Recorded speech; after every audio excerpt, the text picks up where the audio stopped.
and this is a gospel short. You know, when I look at Genesis chapter 13 and I see Abraham and I see Lot, they were both wealthy men. They both had lots of animals, and they were in charge and had authority over a lot of people. But the Bible says that the land could not sustain both of them right where they were at, and they decided to split.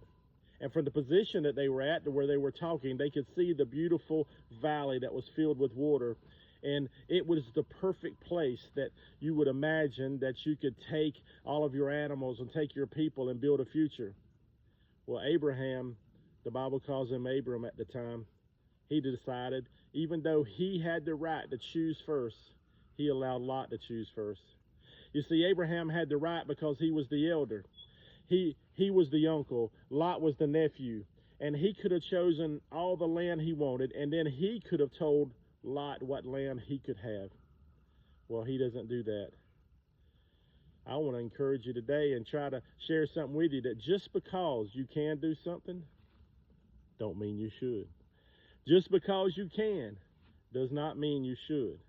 And what do I mean by that? See, here, Abraham, we're going to be able to look back at that and say, hey, this is a good example of walking by faith and not by sight.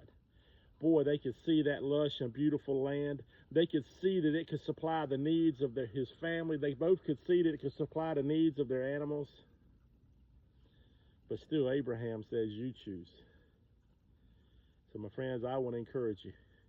Walk by faith, not by sight. God is faithful, and God can make anything work out for those that love him, for those that he loves. God can work it any way. Your surroundings does not determine the outcome. Your resources does not determine who God is in your life. The resources that are around you, the resources that you have, they don't determine the blessings that come from God. So with that, my friends, it's Pastor Bill Crooms, and this has been a Gospel Short.